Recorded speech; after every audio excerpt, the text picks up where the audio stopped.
I'm here with Tom Adams, Director of Digital Workplace Services, Portfolio Management for Unisys. Tom, it is good to have you in the studio. How are you, my friend? I'm doing well. Thank you for having me. No problem at all. Thanks for being here. We have a lot to discuss today.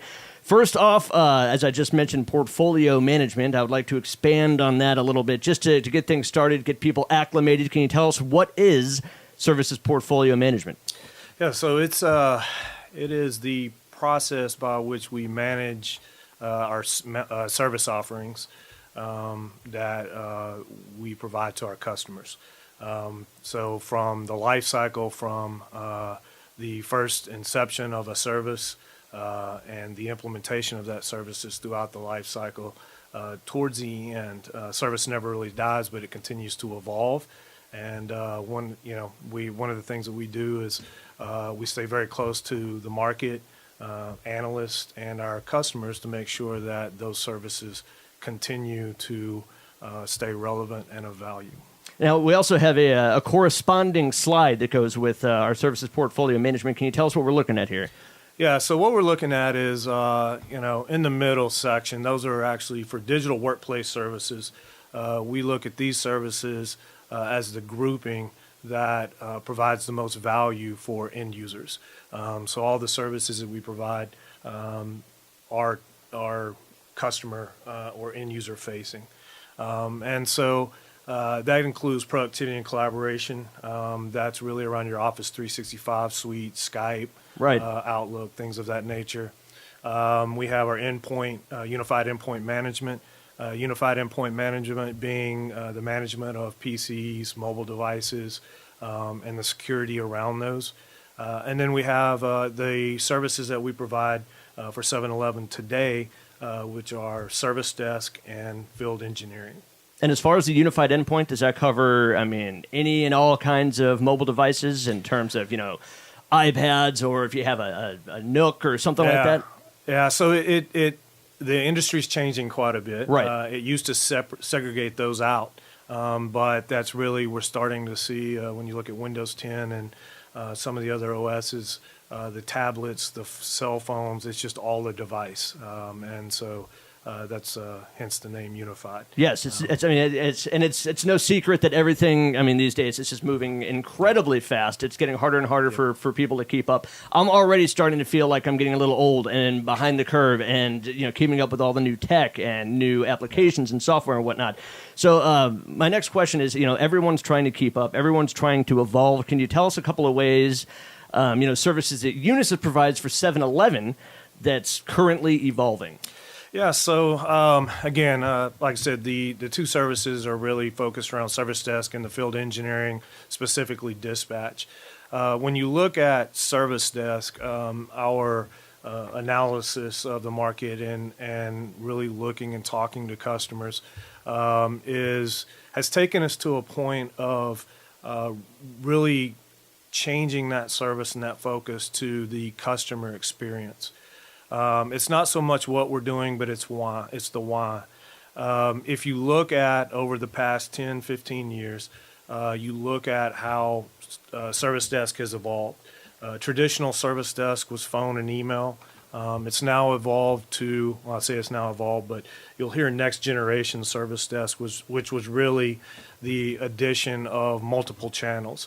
So as I like to point out, 10 years ago, we started saying the millennials are coming, and right. We started to say, hey, they want their own freedom of choice.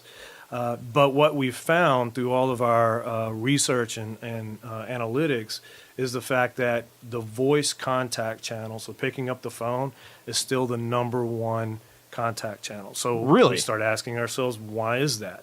Everybody was supposed to want these other channels. And what we've found is through the different portals, as far as self-service portals, through the different channels like instant messaging, and even the older channels, email, what has happened is the fact that it's become complicated. I don't care, and that's non-generational. It doesn't matter if you're a millennial, or I guess we're even farther past millennials. Right, now. yeah. So I'm kind of showing my age. But well, I'm a 33-year-old millennial, so I'm like, it just seems like, even the millennials are going to be pushed out soon. Well, at the end of the day, we all go to work for our families. And we're there to do a job. And when we're trying to accomplish that job and something happens and we need support, it shouldn't be complex. And so again, going back to really that the issue there is the fact that if I go to a self-service portal, now I have to go and find, because everything's been put into that self-service portal, Right. to make it easy for you to find. But Right, it's supposed you to be pretty much have to intuitive. be a Google keyword expert to get something to come up. And so that's it's never why as we're seeing- user friendly as the programmers Yep. think it is. Exactly. So that's really why we found that at the end of the day, people just pick up the phone and call the number they've been calling for 20 years. And so when we set out on service evolution around the service desk, and really all of our services, we really, it boils down to three things. It needs to be simple.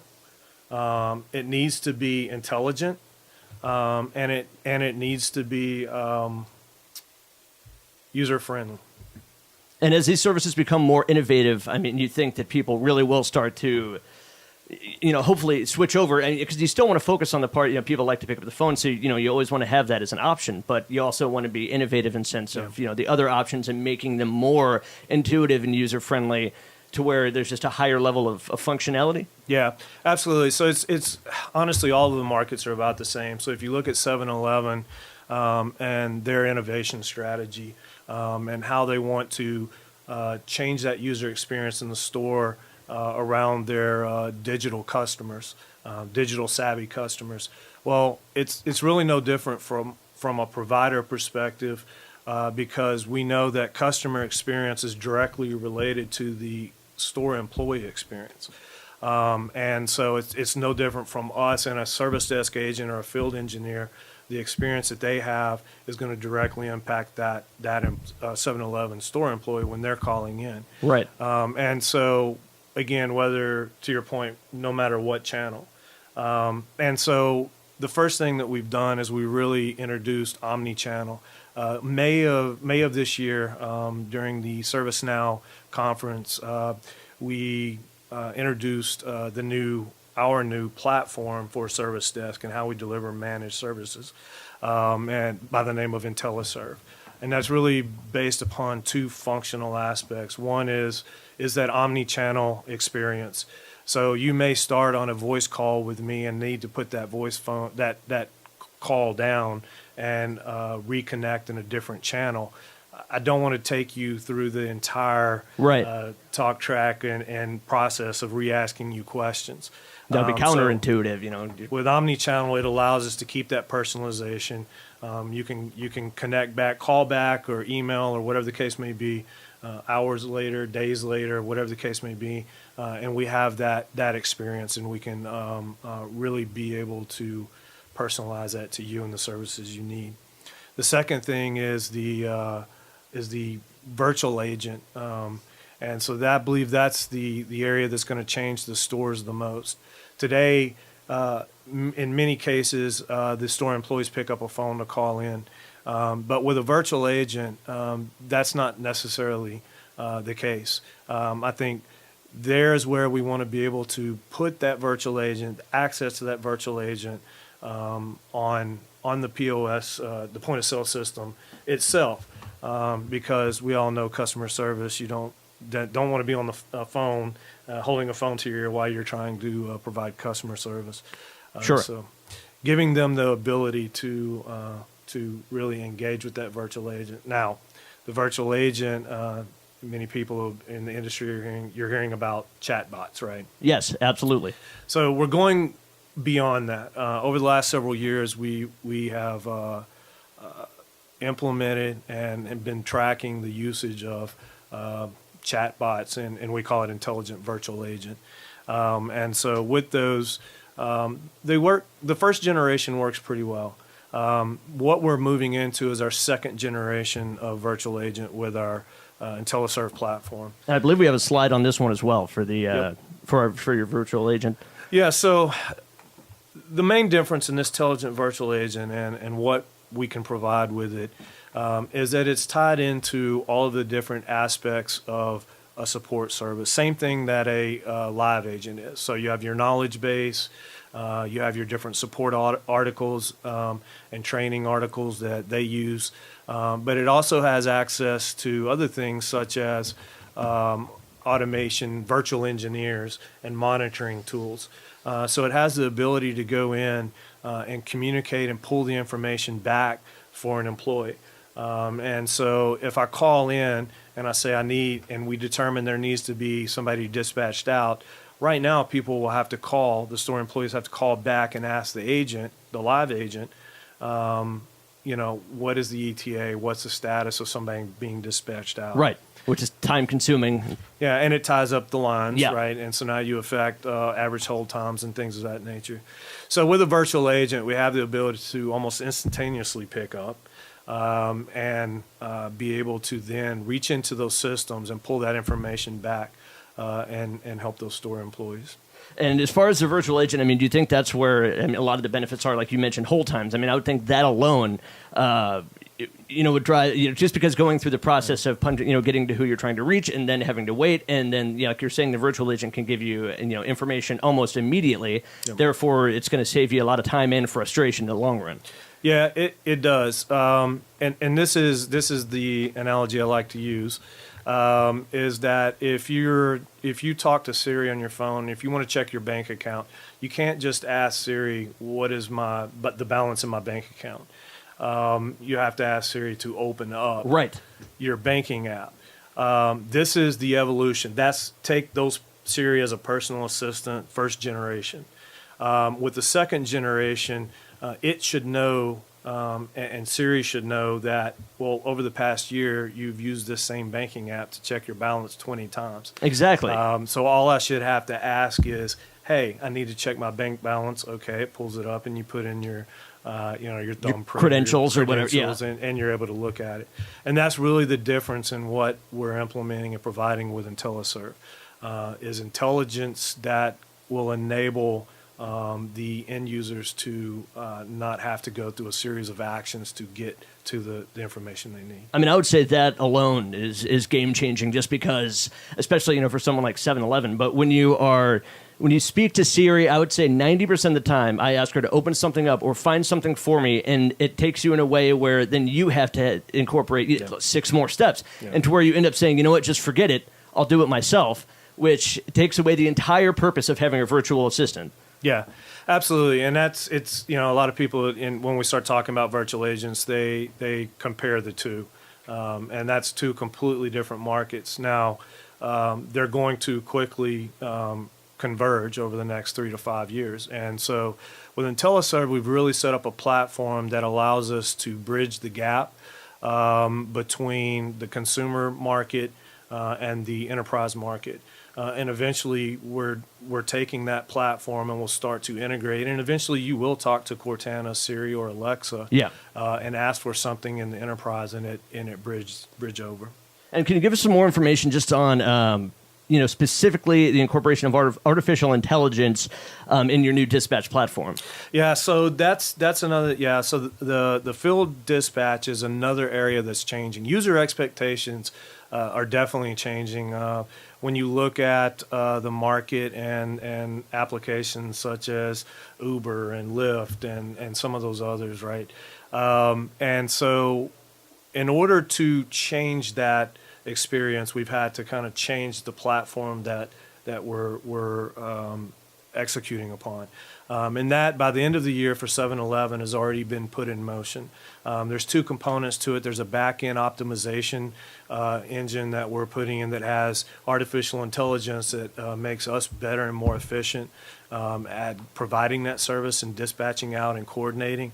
But the game changer for 7-Eleven and the stores is the fact that they will have that Uber-like experience. They will know, and the way it works is it will dispatch out a technician within an hour of when they're going to be there. And once you get notified, and you'll get notified directly that a technician's been dispatched out, you're able to go in on your mobile phone, your tablet, your point-of-sale system, whatever the case may be, and pull up, and you're going to be able to see what that technician looks like. So his or her name. Oh, that's very what they cool. look like, which today you don't really know. Is that really a technician? No, they have a badge. Of course, Is it not? yeah. Am I giving equipment to somebody that's authorized? So you'll be able to see that person. And with all the virtual crime and identity theft and all kinds of stuff there is Yeah. out there, you can never be too careful. So it's Yeah. kind of nice to see to get a face to face. Absolutely. And then on top of that, you're going to be able to communicate directly with that technician. And so the store is a little bit different than some of the enterprise models. But let's say something changed and you were not going to be able to be there, or you needed to try to reschedule for whatever reason, you'll communicate directly through the platform with that technician. And that way you don't have to call back through today's process. As you call back into the service desk calls Yeah. the dispatch team. And so this really streamlines and changes that process. And then when you put the two together, now you have the ability to get that information right there on your point of sale system through the virtual agent. If you haven't been dispatched yet, because it's integrated into the dispatch system, so it'll be able to pull information back. And then once it's dispatched, you're able to communicate with that technician as well. So you're definitely streamlining in terms of getting rid of a lot of unnecessary steps. And as this, you smooth out this technology more and more, and as it evolves, for someone like me, I want to ask, someone who's a layman for the vast majority of information technology, it sounds like there's a ton of, development effort going on here.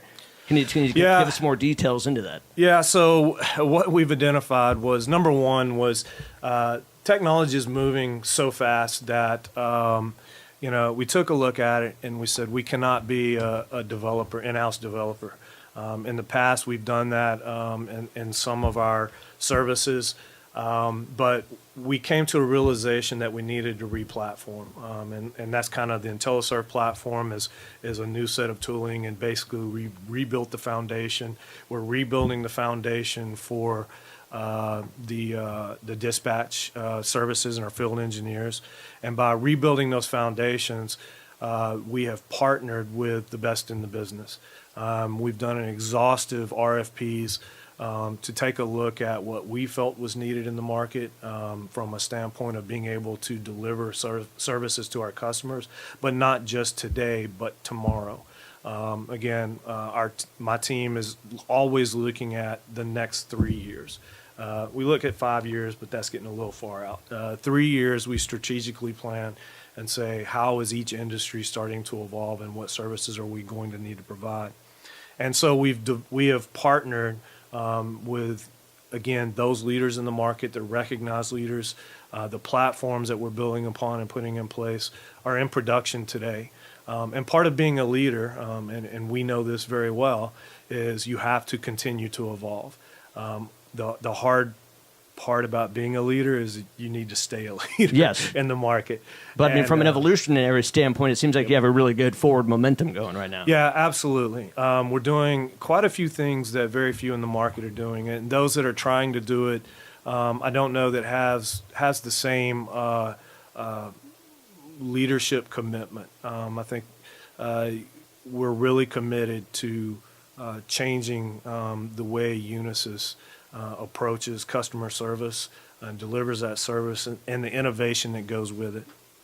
All right, we're just about out of time. We'll definitely need to get you back again because I have about 16 more questions. But before we go, Tom, I just want to know, is there anything else you want to let the audience know about, IntelliServe or the virtual agent, 7-Eleven dispatching, just any last thoughts before we go?